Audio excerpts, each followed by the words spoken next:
요즘에 보면은 다니다 보면 저도 오늘 점심에 네. 우리 이제 관료 전현직 관료들이랑 점심을 했는데 얘기가 이게 주로 지금 부동산 주식 얘기예요. 특히 이제 주식 네. 그쵸. 연이틀 이거 서킷 브레이커 발동되고 계속해서 뭐 급락되고 이런 상황들 이걸 어떻게 봐야 될 거냐. 근데 그러니까요. 김용범 정책실장이죠. 김용범 정책실장이 급락 원인이 뭐 레버리지 ETF만의 문제는 아니다. 다양한 뭐 문제가 있다. 이런 식으로 얘기했는데 또 그런 거에 대해서 또 책임 회피하는 거냐 뭐 이런 기사도 그러니까요. 지금 나오고 있고 이거 코스피, 코스닥 급락 상황 이거 송 부대변인 어떻게 봅니까? 일단 레버리지 ETF는 그 이 폭을 좀 네. 넓히는 효과는 안 좋은 효과는 분명히 있었죠. 거기에 악영향을 끼친 건 맞는데 급등 급락 폭이 너무 커졌다. 그리고 거기에 또 그 급등 급락을 지금 한 몇 주간 경험하다 보니까 약간 개미들이 공포심이 좀 커진 게 아닌가. 맞아요. 그래서 지금 이 상황에 막 던지는 게 그 ETF가 영향을 준 거라고 좀 보긴 보거든요. 근데 지금 뭐 떨어지기만 할 거라고 보지는 않아요, 개인적으로는. 저는 왜냐면 좀 합니까? 주식을 그렇게 오래 하진 않았는데 네, 그러니까 한 5-6년 전에 그때 한번 폭락장 올 때 한번 경험해 봤기 때문에 네. 버텼어요 계속? 그때 뭐 안 버티고 100 일 수가 없었어요. 예. 워낙 왜냐면 급락했어? 왜냐면 그때 딱 이거였어요. 요즘 그 제 주변에 뭐 정치 패널들 중에서도 네. 전혀 주식과 관련 없는 사람들이 주식을 한다고 시작했을 때 저는 그때 나왔어야 되는데. 뭐지? 아. 뭐지? 근데 왜냐면 5-6년 전에 제가 들어갈 때 사람들이 다 성지천이 들어가는 거 보니까 이거 안 되겠다 했는데 그때 끝물이야, 실제로 끝물. 끝물이 떨어졌고 저는 그때 그냥 3년 묵혀둔 음. 다음에 다 회복돼 가지고 그냥 다행히 손실 없이 그냥 끝났는데 그래서 네. 그런 다음에도 그거 넣어놓고 지금까지 버텼던 거는 작년 올해 꽤 올랐어요. 그래서 안 빼면 되는데 지금 경험 못한 되게 분들은 쉽지가 않죠. 그 공포가 있으니까. 맞아요. 근데 그 오늘도 공포에 분명히 이 레버리지 ETF가 영향을 준 것 같아요. 엄청난 영향이죠. 오늘도 견디기가 쉽지가 않죠. 보면은 개미들은 다 던지고 있어요. 네. 예, 이런 것들은 이제 이 시장에 대한 신뢰가 어허. 개미들이 초반에는요, 뭐 이렇게 떨어지면 개미들이 더 사고 막 이랬었거든요. 근데 이제 그런 모습 안 보이는 거는 시장에 대한 신뢰가 완전히 사라져가고 있다라는 생각이 들고, 김용범 실장이 화를 돋구고 있어요. 저희 국민의힘은 지금 이 주식장 계속 맨날 서킷 브레이커 하고 막 이럴 때 네. 적어도 김용범 실장에 대해서는 경질을 해야 된다. 문제 있다. 지금 뭐 레버리지의 아버지라고 불리우는 분 아니에요. 근데 이분 되게 남일처럼 계속 얘기를 하고 있어요. 그리고 대통령께서 지금 순방을 가 계시는데 그 좋아하는 SNS에도 지금 말씀이 없으세요. 뭐 잘 될 때는 다 본인 덕이다가. 그리고 이제 또 여의도에선 뭐 여의도뿐만 아니라 다 다른 데서도 돌았던 얘기인데 이 지방선거 끝나면 네. 하락장 올 거다. 그때까지 뭐 국민연금이나 기관들 총동원하고 있는 거다. 주가 부양해 갖고 표 얻으려고 막 이런 소문들이 있었는데 지금 보면은 그때 좀 무리했었던가? 이런 생각들까지 막 드는 거예요. 네. 그럼 저는 그 조금 아까 얘기했던 때랑 비슷할 것 같은데 코로나 때 그때 막 하락장에서 막 상승할 때 저도 그때 처음 주식 계좌를 만들었어요. 근데 결국에는 그 막 하락했을 때 너무 큰 충격을 받아서 저는 버티지 못하고 미국으로 이민 갔어요. 미장으로. 완전 다 빼갖고 미장으로 갔는데 이번에 저는 뭐 이재명 대통령 찍지는 않았지만 대통령께서 어쨌든 경제 살리시겠다 하고 저도 어쨌든 뭔가 좀 의미 있게 한번 뭔가를 해보고 싶다라고 생각을 해서 또 그런 거 있잖아요. 연금저축, ISA, 뭐 IRP 네네. 이런 거 다 이제 한국 막 그 ETF 이거 다 넣는 거 아니에요. 아하, 지금 저의 미래, 저의 노후가 다 박살이 나고 있는 거예요. 예. 그리고 그것뿐만이 아니라 조금 아까 얘기했었던 모 종목 같은 경우에 내가 107만 원을 산 줄 알았는데 109만 원을 샀어. 109만 원을 산 게 지금 오늘 58만 원이야. 58만 원. 언제 절반 언제 샀어요? 반통났네요. 왜 얼마 안 됐지. 그거 지난달 얼마 안 샀나? 됐으니까 문제인 거죠.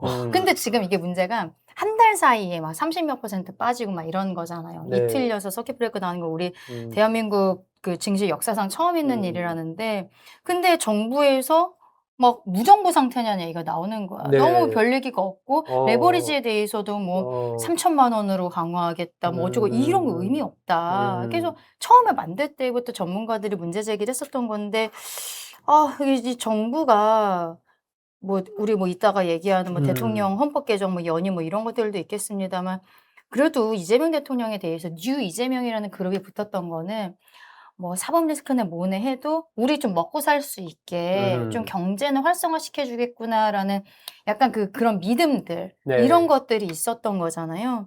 이게 저는 대통령에게 그리고 민주당에게도 정말 정치적으로도 굉장히 큰 타격이 될 거다 이런 생각이 듭니다. 이게 오늘 6,000포인트가 깨졌어요. 5,663% 네. 포인트 이렇게 네. 기록을 했는데, 그러니까 뭐 댓글들도 보니까 대통령이 공약 지켰다, 5천 간다더니 드디어 갔구나 맞아요. 막 이러면서 엄청 이제 내려가면서 5천이 약간 됐어요. 비꼬면서 이제 비판을 하는 건데, 강 대변인이 좀 얘기했지만 이게 정치적으로 물론 이 투자라는 건 개인의 책임이 있지만 아까 말씀하신 그 레버리지 ETF 그것에 대한 책임론이 일면서 전체적으로 지금 이 급락하는 이 부분에 대해서 뭔가 좀 정부 차원의 대책이 있어야 되는 거 아니냐. 누군가 레버리지 ETF 그런 거에 대해서는 좀 책임을 확실하게 져야 되는 것 아니냐. 이런 여론이 조금 더 좀 커져가는 것 아닌가 싶은데 어떻습니까? 근데 또 레버리지 ETF를 그래서 뭐 지금 이걸 적용한 사람을 경질하면 이 문제가 해결되는 것도 아니고 그리고 레버리지 ETF가 다른 나라 대부분 하고 그 주식 선진국들은 다 하고 있는 거고 우리나라는 지금 뭐 일단 뭐 다양한 분석들이 지금 나오고 있습니다만 뭐 일단 그 너무 삼성과 닉스에만 그렇죠. 집중이 되어 있다라는 얘기도 합니다만 일단 전체적으로 이 원화 거래의 좀 이 자율성 뭐 이런 원화 거래가 그 24시간 이루어질 수 있도록 뭔가 이것저것 열어줘야 되는 각종 규제들을 풀어주는 것도 중요하다고 하더라고요. 그래서 당국에서는 그런 것들을 하나하나 조금씩 푸는 걸로 알고 있어요. 그러니까 뭔가 왜냐면 지금 한국에서는 ETF가 안 맞다, 레버리지 ETF 안 맞다라고 해서 안 해버리면 앞으로 한국이라는 주식 연못에서는 고래 못 키웁니다. 그래서 이 연못을 키우기 위해서 최대한 조금씩 키우기 위한 노력들을 지금 해봐야 되는 건데, 근데 그 안에서 이 개미들이 못 버티고 좀 공포감이나 이런 것 때문에 지금 약간 패닉 셀링을 하고 있는 것 같은데, 물론 전 대책이 더 나와야 된다고 봐요. 근데 저도 뭐 전문가가 아니기 때문에 한국 ETF를 그렇다고 그냥 완전 포기해버릴까? 그건 아닌 것 같다라는 생각 정도만 있지. 정무적으로 봤을 때 성부 대변인이 현재의 이 주식과 관련된 어떤 민심의 흐름을 어떻게 진단합니까? 일단 냉정하게 봤을 때 작년부터 이재명 정부 들어서고부터 그때부터 계속 이제 투자를 하셨던 분들이 지금 이 시점에 엄청난 손해를 받는가? 처음 시점으로 네, 본다면. 그러니까요. 그러니까 지금 최근에 막 이제 뒤늦게 놀랐던 사람들은 엄청난 지금 폭락을 거듭하고 계시겠죠. 그렇기 때문에 그런 부분에서 이제 개인차가 되게 클 것 같고, 일단 그리고 사실상 레버리지 ETF 저도 이거 한 다음에 저는 안 하는데 이 친구들 중에 가장 많이 하는 주식을 많이 하는 카톡방은 매일매일 그냥 이 얘기밖에 안 해요. 부동산 얘기 안 해요. 부동산 얘기만 하던 애들인데 이제 이 얘기만 하고 갑자기 그냥 한 명이 그냥 유유 올면 우는 표시라면 다 같이 뭐 나도 힘들다 너도 아니, 저는 힘들다 오늘 약간, 뉴스 중에 그 개인들이 레버리지 ETF 저기에서 56조 원의 손해를 맞아요. 봤다는 분석이 CT에서 그런 분석이 진짜 나왔죠. 깜짝 놀랐거든요. 그 정도 어마어마하게 규모나. 봤죠. 어마어마하게 봤죠. 오늘 서킷 브레이커가 이틀 연속 나온 것도 의미가 있는 게 뭐냐면 오늘 장 시작하기 전에 아침에 SK 하이닉스가 역대급 실적을 올렸다는 속보가 그렇죠. 나왔단 말이에요. 근데 그게 결국에는 처음에 9시 딱 했을 때는 어제도 많이 떨어졌으니까 약간 반등하는 듯 하더니 결국에는 오늘도 이렇게 SK 하이닉스 같은 거 지금 한 8% 정도 빠졌거든요. 140만 원 정도인데 오늘 약간 124만 원 여기까지 빠졌었단 말이에요. 근데 얼마 전에 280만 원까지 올랐었잖아요. 그러니까 이런 것들은 진짜 저 같은 개미 입장에서는 너무 괴로운 거죠. 그래서 제가 조금 아까 김용범 실장에 대해서 경질해야 된다라고 얘기를 한 국민의힘에서는 지금 게 책임론을 얘기를 하는 거죠. 근데 그건 저는 예전부터 얘기했었던 거예요. 근데 이제 대통령께서 그리고 뭐 김용범 실장이나 뭐 이혁원 위원장 이런 사람들은 귓등으로도 안 듣고 계시는 걸로 보였었는데 이게 뭐냐면 국면 전환이 필요한 거예요. 아까 제가 말씀드렸던 뉴 이재명이라든지 그래도 이재명은 경제는 살리겠지 이런 생각을 갖고 있었는데 지금 완전히 박살이 나버렸잖아요. 그러면 대통령께서 국면 전환용인 인사가 분명히 필요하다는 겁니다. 이 레버리지 ETF 당장 뭐 상폐하고 이런 게 어렵다는 거는 논리적으로는 이성적으로는 그러니까 국민들도 어느 정도는 알고 있어요. 근데 이 분노와 그리고 전환이라는 것이 필요하다는 거를 정부에서 인지하고 있다는 걸 인사를 통해서 보여줘야 되는 거거든요. 근데 이제 김용범 실장은 그동안에도 설화가 너무 많았어요. 뭐 초과이익 뭐 이런 얘기하면서 본인 SNS에다가 엄청나게 그 글들을 올리시고 그게 또 혹자는 대통령께서 그동안에 말씀하셨던 기본소득 이런 것들을 반도체 회사의 그 초과 이익을 가지고 초과 세수라고 하면서 쓰려는 것 아니냐 뭐 이런 얘기들도 나오고 본인이 이번에 부동산 정책에 대해서 대통령께서 대토론회를 하셨는데 토론하시기 전에도 이미 뭐 언론 인터뷰나 이런 걸 통해서 대통령실 정책실장이 보유세를 올려야 된다든지 이런 얘기들을 이미 다 하고 있는 거예요. 그러니까 국민들께서는 답정너 토론회 하는 거 아니냐. 그러니까 김용범이라는 사람에 대해서 대통령께서 그래도 신뢰하시니까 중요한 자리에 두셨겠지만 이분의 그동안의 행보 이런 것들을 보았을 때 이제 한번 정리를 할 때가 됐다. 이런 생각이 드는 거죠. 송 부대변인은 이게 뭐 지금 야당에서 제기하는 책임론 이런 걸로 해결될 수 있는 문제가 아니기 때문에 조금 좀 더 국면을 좀 두고 봐야 된다 이런 쪽인가요? 그렇죠. 지금 야당이 뭐 경제 전문가라고 하는 분들이 자, 이 정책 요렇게 바꿔야 된다고 얘기하는 게 아니라 뭐 담당자 잘라라는 게 이게 무슨 야당이에요. 아니 내가 말한 건 그게 아니라 네. 정책 전환을 넘어서서 국민들께 보여주는 게 있으니까 아니, 국면 전환용의 인사가 아니요. 필요하다는 그러니까 거죠. 국면 전환의 인사가 아니라 이걸 어떻게 진정시키고 정책적으로 어떻게 할지를 논의를 해야지. 사람 자른다고 자, 사람 자르니까 이제 이재명 정부가 코스피를 진정시킬 수 있겠다고 국민들이 믿나요? 아니라고 생각하거든요. 저는. 그러니까 이거를 지금 막 급등하고 급락하고 하는 이 시장을 어떻게 해줄지에 대한 신호, 그러니까 정책적인 변화를 주면서 아 이제 좀 어떻게 최대한 정부가 이런 정책을 하고 있습니다. 그런 안심을 주는 게 필요한 거지.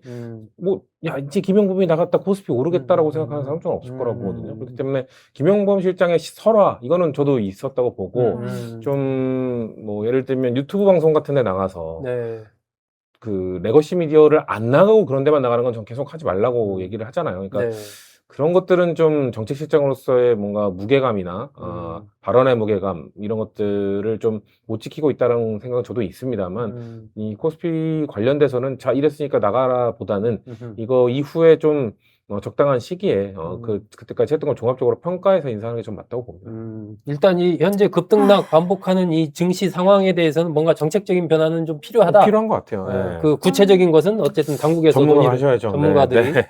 근데 지금 이런 상황은 안 된다. 뭔가 변화가 그렇죠. 필요하다. 다들 비명 소리가 너무 크잖아요. 그렇죠. 네. 자, 어쨌든 이 주식 문제는 뭐 많은 분들이 지금 아마 보시는 분들 대부분도 뭐 금액에 과단이 있을지 몰라도 주식 투자하시는 분들이 많을 거고 누구는 벌었겠지만 또 번 사람보다는 아마 손해본 사람이 훨씬 많지 않을까. 요즘에 뭐 코스피만이 아니라 코스닥도 지금 난리 아닙니까? 이런 상황. 이게 이제 결국 올라본 적도 없는데. 민심의 악화로 연결될 가능성이 있기 지금 때문에 주식을 많이 하는 사람들이 4030이란 말이에요. 물론 2030들도 하곤 합니다만 약간 금액적인 부분이라든지 4030들이 좀 이제 많이들 투자를 하고 계시는데 민주당 그리고 대통령의 지지 기반이 지금 4050이잖아요. 그렇다 보니까 그 부분도 굉장히 좀 어려운 부분들이 있을 거고 대통령이 이제 요즘 나오고 있는 여론조사 같은 걸 보면은 한 두어 달째 횡보 형태를 보이고 있어요. 거의 그 긍정과 부정이 붙어 있는 모습이거든요. 잠깐 그 메가 프로젝트 얘기했을 때 잠깐 반짝했었고 그 직전에 굉장히 하향세를 그리고 있었고 근데 지금 상황에서는 좋을 만한 것들이 없는 거예요. 이렇게 주식 시장도 안 좋고 그리고 그 와중에 대통령께서 집 팔고 주식해라라고 하셨는데 본인 집은 파는데 17억 그 사적인 뭐 대출이라고 해야 될까? 예, 이런 것들도 근저당. 국민들의 눈높이에는 맞지 않았다. 이런 것들. 그러니까 뭐랄까요? 과거에 문재인 정부 때가 생각이 나는 거예요. 그때 어쨌든 진보 쪽에서 집권을 했을 때는 경제가 어려워진다. 그때도 부동산 문제가 있었던 거잖아요. 지금 이재명 대통령도 부동산 잡겠다고 그렇게 노력을 하고 계시는데 부동산이 안 잡히는 걸 넘어서서 그래도 이재명 덕에 코스피 오른다라는 이미지가 있었는데 이게 완전히 박살나 버리니까 대통령 한국 들어오시면은 뭐 저는 인적 쇄신은 당연히 필요하다라고 생각하고 고민이 깊으실 것 같다. 전당대회도 앞두고 있는데 굉장히 좀 힘드실 것 같다 봅니다.